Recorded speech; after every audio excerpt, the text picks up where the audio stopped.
I want to get straight to Steve Chaggaris, who joins me now in Washington. Steve, look, Paul Manafort, who is now, for all intents and purposes, running the Trump campaign at some level, talked a couple of days ago about the fact that there's this different persona for Mr. Trump and that we were probably going to see at some point a much more presidential Trump. What'd you make of this? Well, define presidential. I think. Yeah, he said he's not going to tweet anymore when he's president. Right, that's what Trump just said, right? Yeah. I think what Manafort was doing is talking to RNC members and trying to suggest to them that there is a bigger picture general election plan ahead. One of the members that was in that meeting that Manafort talked about this said that this person was pretty impressed. He's actually a Kasich guy, and said he was pretty impressed with what they laid out in the sense that they looked at the map and they have targets. They've targeted states in the general election where they think Trump can run stronger, and the fact that they're hiring these professional political folks, it's an attempt to sort of calm Republicans down, or at least that group of Republicans that was meeting last week. And so I think that's what Manafort was sort of nodding to. I don't think this Trump on the stump, we're going to see much change there. He talked about it. Trump himself talked about it over the weekend about how it's hard to change him. This is the way he speaks and the way he likes to sort of confront the people who are going after him. And so we heard more of it with Cruz and Kasich. He called them Cruzich today, and this alliance between the two to take him down. And he said it's pathetic.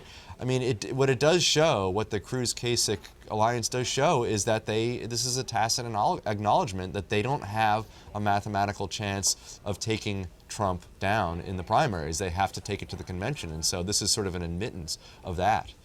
I mean, and Steve, we've been saying and asking this question to everybody for the last 6 months, both you and I. But in this one speech here in Warwick, Rhode Island, Donald Trump talked about Governor John Kasich. Today, he was at that Philadelphia diner. He was talking to reporters. He was having a meal, as politicians do, have been doing since, I don't know, the Lincoln-Douglas debates. And Donald Trump essentially berated him and said his son was pointing to John Kasich, almost like sort of, I mean, he just said stuffing to his son, "Don't watch." Yeah, pancakes. There you go. Yeah, exactly. Yeah. I mean, and the supporters loved it.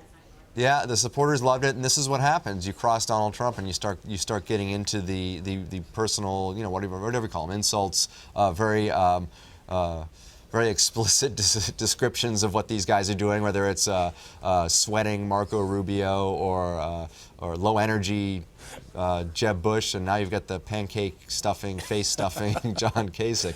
It's just sort of the way Trump handles this, and I think clearly he's offended that Kasich is doing this to try to derail, or to try to at least prevent Trump from getting these delegates and winning in Indiana and New Mexico and Oregon. Does Trump have a chance in Indiana? I mean, I know that if Senator Cruz loses Indiana, it's a big loss, a big blow to him. But does Donald Trump have a chance of winning it? Yeah, I mean, the polling that we've seen shows him ahead, slightly ahead, but shows him ahead. Indiana is a notoriously hard place to poll, but absolutely he has a chance. And it's one of these things: is who comes out to vote next week, and does this gambit between Cruz and Kasich have any effect? It'll be interesting to see, because our poll that came out yesterday showed Trump at 40%, and the other two at about, I think, 55% combined. And so, does Kasich dropping out now? Does any of that support go to Cruz? I mean, again, this is sort of a Hail Mary in suggesting that voters are going to listen to Ted Cruz. At least Kasich voters are going to listen to Ted Cruz and say, okay, now that he's not campaigning anymore, you got to come and vote for me to derail Donald Trump. There's a lot going on there for voters to process. But we'll see what happens next week. And so we're going to keep a close eye on it. But yeah, there's a huge chance that Trump wins this, and it's a huge haul for him if he does pull it off. And it's really not good for Cruz's prospects if he doesn't win next week. Steve Chaggaris, we'll be talking to you, I'm sure, a lot more throughout the day. Steve, thanks so much. Appreciate it. Thanks.